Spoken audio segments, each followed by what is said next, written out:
Hello, everyone, and welcome back to the podcast. I'm Angela, and so delighted that you could either come back and join me again, or if this is the first time, welcome. We talk about all types of grieving tips, tools, and things that can help you. And also, um, these are amazing stories, transformational stories that will give you hope and inspiration. If you love this, make sure you like and subscribe. And without further ado, I'm going to introduce Steve Ferrara, a thought leader in spiritual awakening, a nationally recognized speaker, and the author of the acclaimed book From Grief to Gratitude, A New Paradigm on Death. For more than 2 decades, Steve has guided thousands through life's deepest challenges, from the loss of loved ones to the search for meaning and inner peace. His work grew out of the most profound turning point in his life, the passing of his 23-year-old son, which opened a 20-year journey of journaling, reflection, and spiritual transformation. What emerged is deeply moving roadmap that helps people shift from suffering to healing and from grief to gratitude by embracing universal principles, acceptance, willingness, and a renewed understanding or of our connection to consciousness. Steve's book has been praised as phenomenal and one of the best books on grief by legendary author Jack Canfield, who called it a memoir of spiritual awakening, a page turner, and a guide that shows what's possible when we open to the deeper nature of life. Before becoming an author, Steve built one of the largest privately held financial service firms in the country and serving as a CEO for 25 years. He has taught universal laws and principles for healthy physical, mental, and spiritual living since his 20s, continuing a family legacy of transformational teaching. And through his writing, speaking, and coaching, Steve Ferrara helps people relieve suffering, awaken spiritually, and find meaning in the most challenging moments of life. So, welcome to the podcast. I am super excited to have you here today and talk about your book and talk about all the things that you have learned over the years and to share those with the listeners. So, thank you. Thank you so much. Glad to be Great. here. Yeah, so I think we'll start by just getting a little bit more background on, your journey and how you came about to write the book. Yes. Yeah, well, I never set out to write a book. As you said in the introduction, my background is in finance and also in teaching universal principles. I was very fortunate. Young in my life, my dad was the first person that exposed me to spirituality in his seeking. And I was probably 10 years old. And so I've been very, very fortunate to have spiritual principles within my life. And I taught them for a long time. And then my career was finance. And the book was never planned. I had journaled, as you mentioned, after my son's death.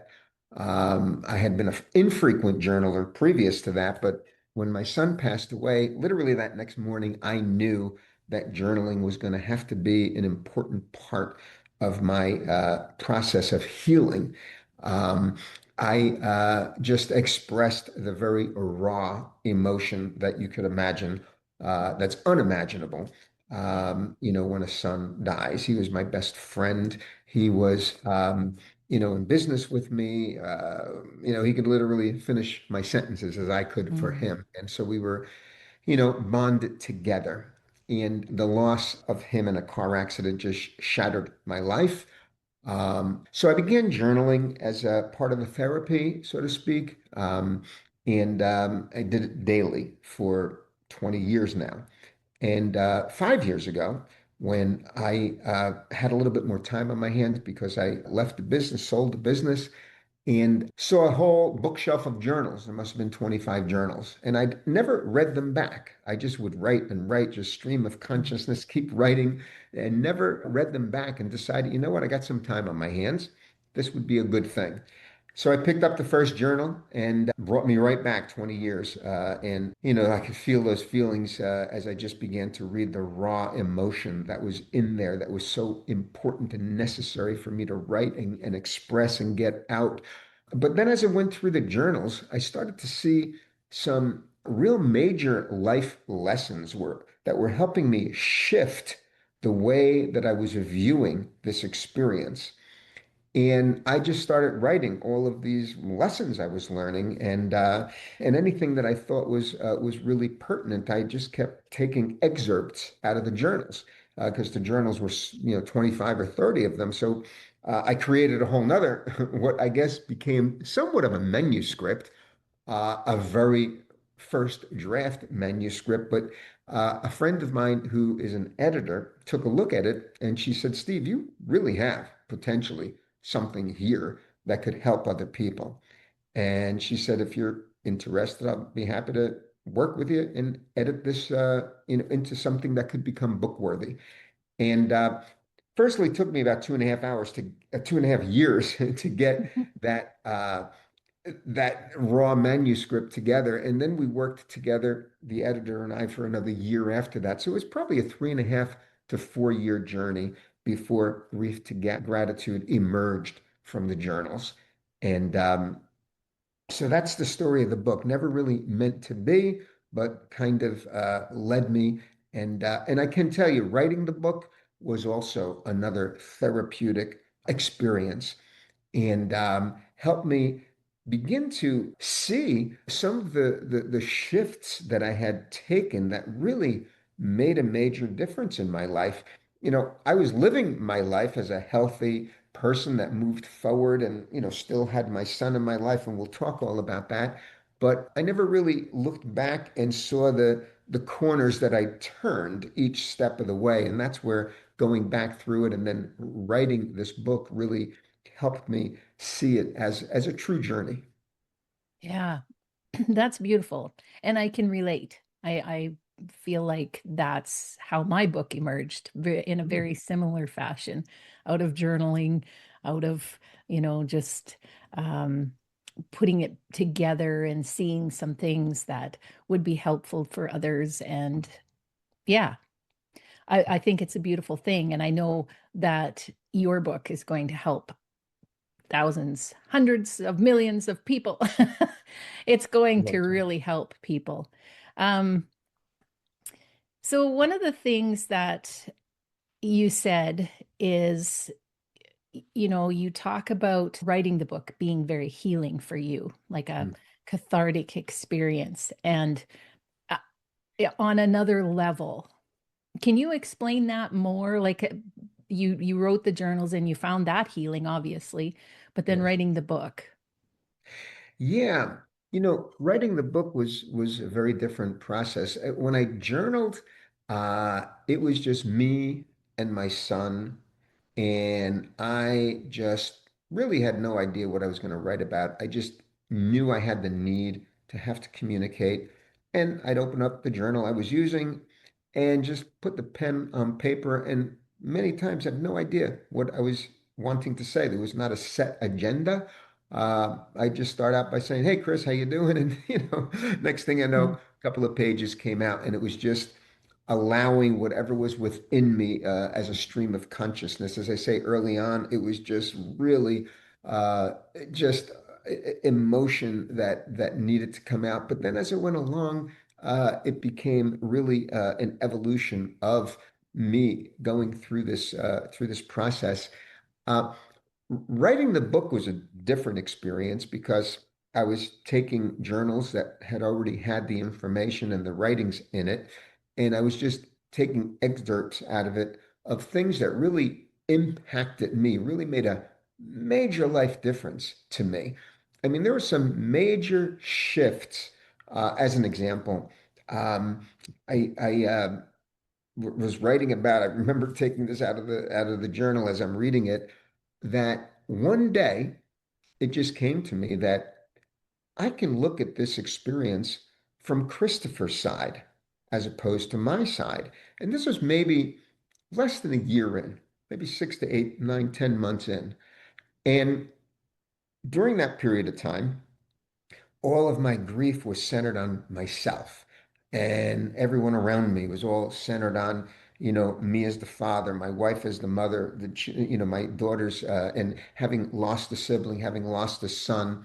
It was all about me and my experience on this side of the experience, just what was going through me. And one day, it just a light bulb came on, and I said, you know what? I have always supported my son throughout his whole life, whatever he thought he wanted to do, whether it was a sport that he wanted to pursue, or whether it was a college or whatever. And I always supported him and loved him, and just tried to create an environment where he would be able to be the most successful person he could be. And it dawned on me that I can still have that attitude of loving and supporting Chris through this experience. By this point, I had stopped fighting with the universe that, why did this happen? And it should have never happened. And I was so angry at everything in the universe, including God. I used to run through the streets in the area that I live. Fortunately, there were long country roads, and I would scream at the top of my lungs at God. Basically, I didn't know what else Mhm. to do. I was just mad, Yeah. and I had come through a lot of that. I stopped asking why, and I guess I was beginning to try to see the bigger reason, if there was one, for all of this, because I was in more of an accepting mode, like realizing this universe doesn't make mistakes. This occurred. I'll never maybe understand why. I'll probably never ever agree that it should have happened, but I can accept that it occurred. And in that acceptance, I began to think, why don't I look at this from Christopher's side the way I always did while he was here in his humanness, and support him in this journey and love him in this journey? I don't know where the journey takes you. I wish I could tell somebody, I could tell you guys Mm. that I know. Some people have had near-death experiences, and I've studied them, and and there are some people that have that channel opened. I don't, so I have no idea where the journey goes, but I do absolutely know for me that there is an ongoing journey, because it would just not make sense for it to end after this human experience. I truly believe, as has been said many times, that we're spiritual beings having a human experience. So that spiritual aspect of us, whether it's our soul, whether it is whatever is the reality of who we are, does move on. And I saw that in a very clear way when when my son died and we had to go to the hospital and identify his body. That was not him. That was his Mhm. body. It was not Christopher. Whoever the real Christopher was that animated him and made him who he was had moved on.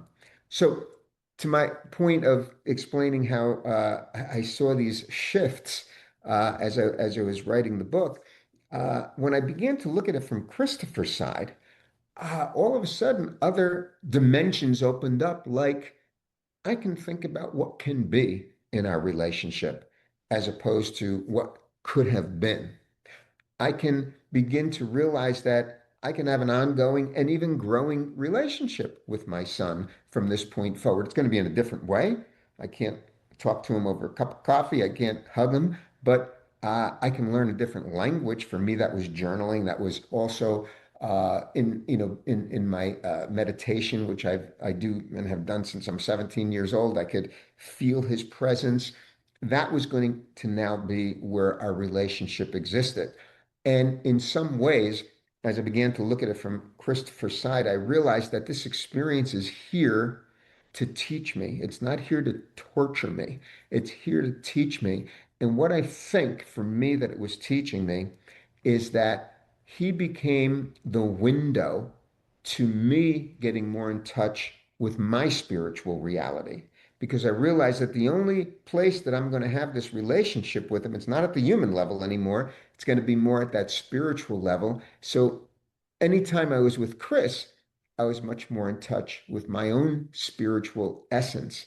And that's become a huge lesson of life that I've learned, that has done so much for me, to just know that I have and am this spiritual being, and I can touch other people's spiritual beings.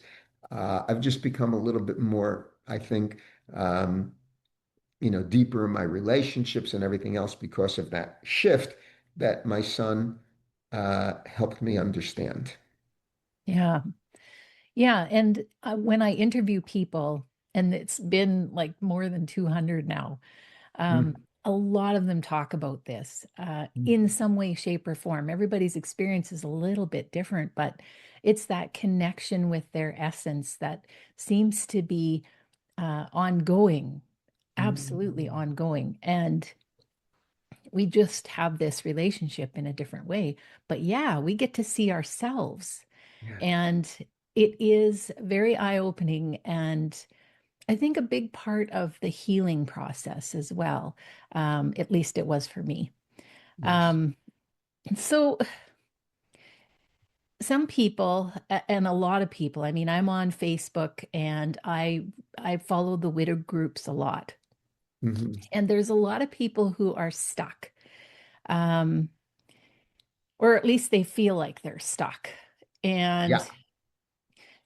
how do we know when we're ready to shift from being in that grief mode into gratitude, like you talk about?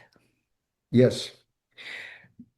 I think it's a great question, and it's a process. And had I not read back my journals, I'm not sure I'd be able to identify any particular period because, over time, I just began to look at this experience with gratitude for all that I was learning. It was not gratitude that my son died. That Mhm. that obviously is not the case. I, till this day, wish Christopher were here, certainly. But uh, it was gratitude for the experience and all that I was learning and how it was teaching me how to live my life in a bigger and better way. And I think what I found is that our society is really not designed, unfortunately, to understand death in any bigger way than it does. People, for the most part, will give you sympathy and their condolences, and they're doing the very best that they can to offer you what they think you need. I was realizing that I didn't need that sympathy, and I wasn't looking for that sympathy. Um, I had, if people felt they needed to do that, I was fine with it, but I, would almost like they put that heavy weight on me, Mm. and I'd have to shake it off and realize that that's not what I'm on this path for. I could have probably very easily, as a grieving father, crawled into a corner and just cried the rest of my life, and nobody would have questioned that. But thank God, I'm not designed that way. And so, to your question, I guess it became a realization to me. I recognized that I didn't want sympathy anymore. Uh, I needed, if anything, I needed more awareness. I needed a little bit more understanding. And I would really be interested in finding places and books and people that could bring that higher awakening to me. I mentioned in the book some of the authors that have just had a tremendous, effect on me, a tremendous impact. From Eckhart Tolle to David Hawkins to Michael Singer, to books like A Course in Miracles and The Way of Mastery. These are uplifting, inspirational people in books that in each of those authors and books, death is talked about, but in a healthy way. I was beginning to see that, this is not an end.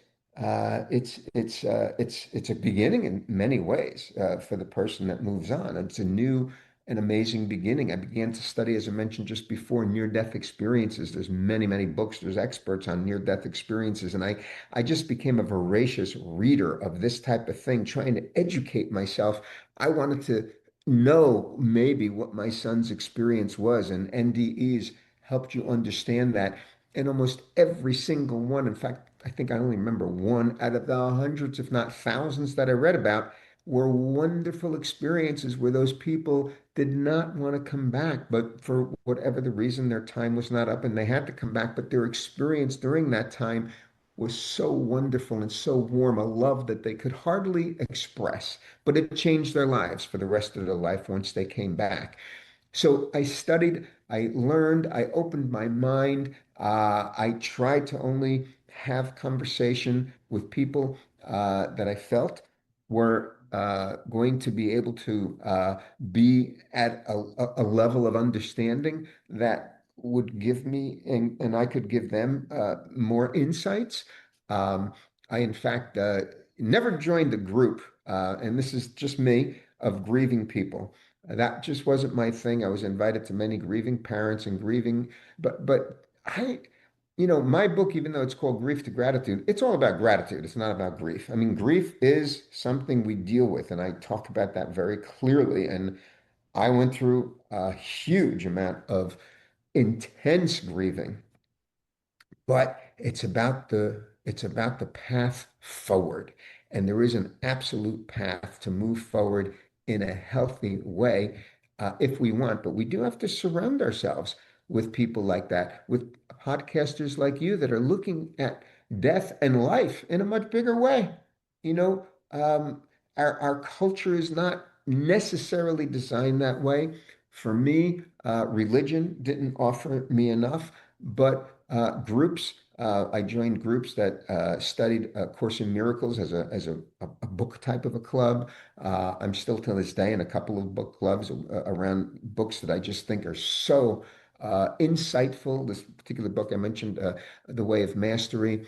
I've gone to many retreats with Eckhart Tolle. I happen to live near Michael Singer.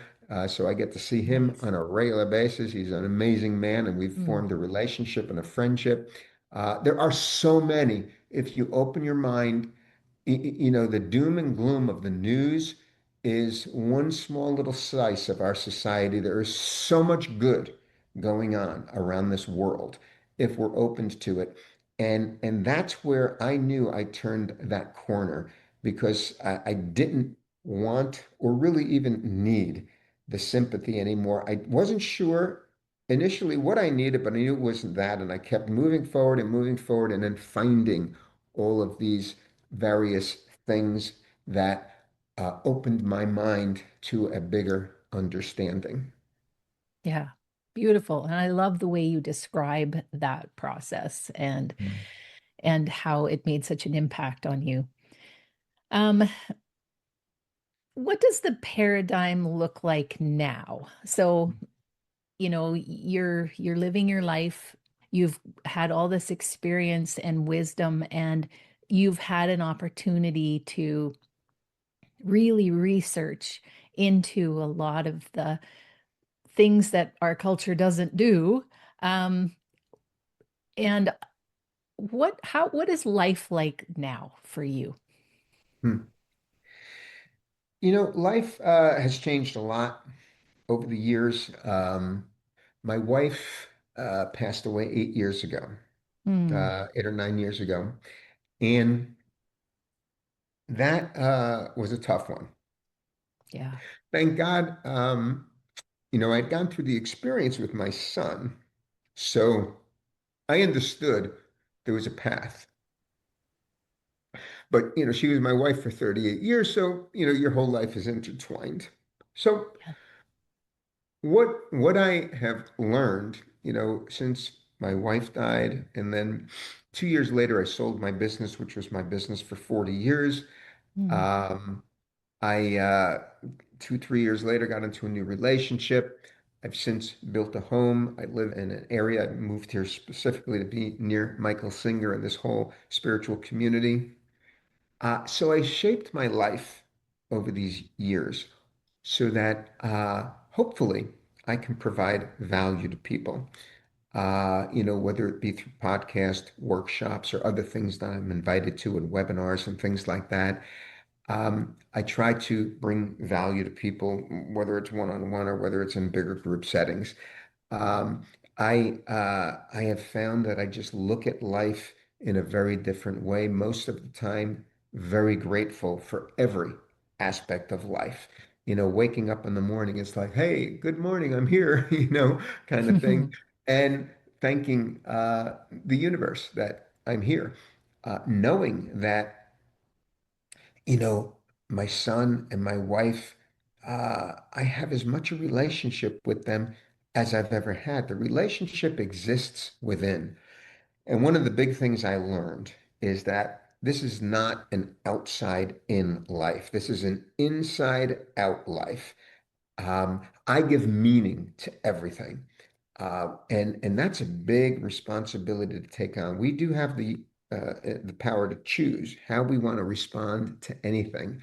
I will say that a lot of people don't take that responsibility and they just react based on whatever their old programming is. But we have the ability to respond in any way that we want. And coming from the lowest end of fear to the highest end of love. So I try to the best of my ability to respond, in as high a way as I can as I move throughout my day. Um, I find that surrounding myself, in as best a way as I can with people, places, and things that create that environment for me. And the new paradigm though starts with gratitude, starts with being much more compassionate. Do I still have judgments that come up? Absolutely. I mean, I'm the same as anybody else. You see somebody, and the first thing is a judgment, but I catch myself and I'm aware of myself and I'm realizing that, I'm always watching what's going on to the best of my ability inside. And I can look at that person with compassion. And I've learned to get to know people in a deeper way. And people are so interesting, and everyone in their own way is trying to find a way to live life in a bigger and better way. And that's what I try to relate to people on. I rarely get involved in, and I never get involved in a political conversation or even about, my next vacation, which is always nice and it's good conversation. But I do try to take it to a deeper level. And you probably notice this too with friends where because you're a podcaster and an author, and I'm an author with this book, many times the book opens the door to have a deeper conversation with someone that you might not even realize had that more deeper side. And it's so Right. interesting to see that. It's like, wow, I thought they only cared about the last vacation they were on. And now I'm having this great conversation, which is so much more enriching. Yeah. And that's really what I try to surround myself with, and or I'm perfectly happy to be by myself. I look forward to those times to be by myself. I am in a new relationship, and and she's my fiance. She lives with me, but she has her life. I have my life. We have our life together, and that's kind of how life is. But I still have the same, challenges, uh, as anyone.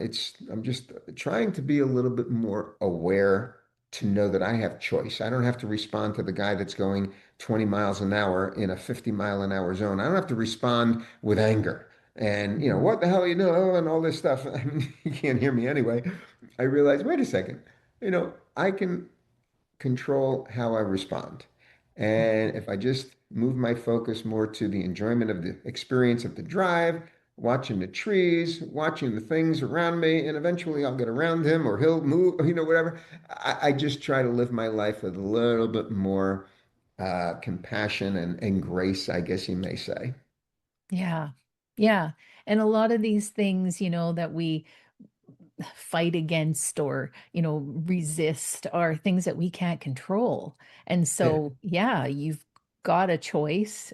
You, you can, keep fighting against something that you can't do anything about, or you can choose to enjoy that moment in some way. And I think that really is the key. And yes, it's it's a practice, I will Yes, say, it for is. sure. Yeah. I agree. It's not like it just comes naturally because none of us were had that natural tendency, I don't think. It's something learned and something we practice. So, yeah, Yeah, we're a product of the human race. And yeah. in addition to being a product of whatever our personal experiences were since we were born. And again, our culture and society, the world in general, is really not designed to give us some of these tools that we need. Thinking is a tool that we are taught is so extremely important. If anything, people think that, because I think, therefore I am. I forget who said that, the Scardies or Mhm. something. And that's not really true. Thinking, at least my understanding, that's the basic level of what the mind does. The mind does so much more as we open it up. And sometimes the tools that we need rather than thinking is to allow that thinking to just quiet down, turn the volume down a little bit, and have a little bit more space for silence, having a little bit more space for allowing life to flow, having a little bit more space to just enjoy the life experience that we're going through and just enjoying as it comes through. Other tools that we have had built into us are our anger and blame.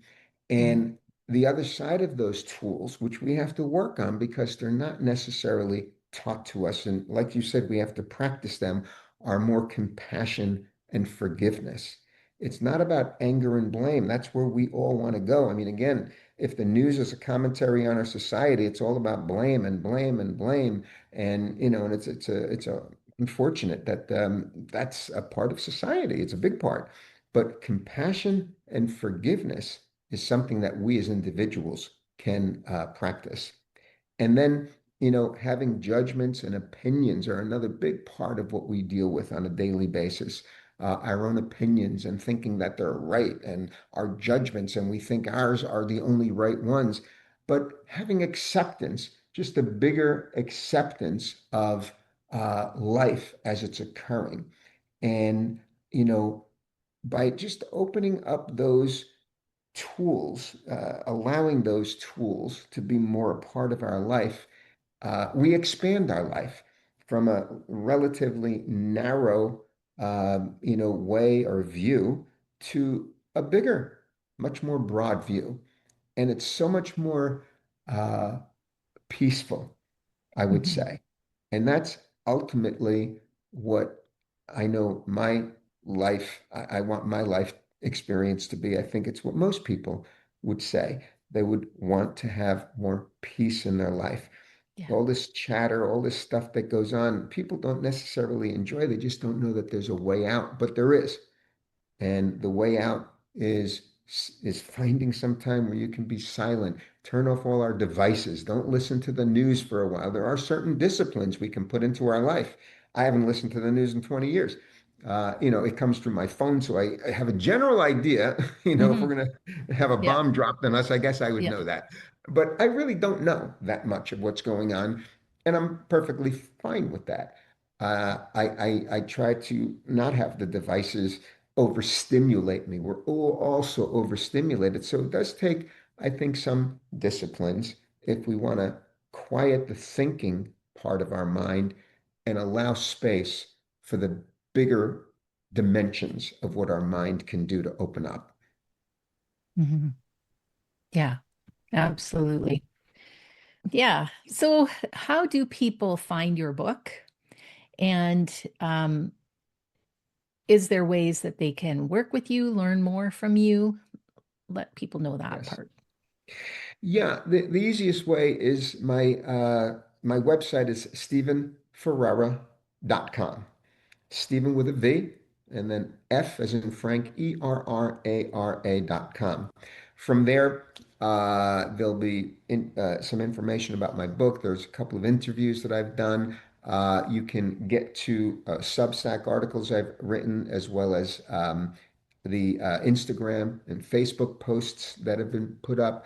and I can also be emailed. And I've been so, uh, gosh, I'm just so fulfilled beyond what I ever could have thought with the responses I'm getting and the questions I'm getting from people around the world. It's pretty amazing, social media. I mean, I was just saying you got to control it, and you do, but social media has such a wonderful advantage to it with the ability to connect.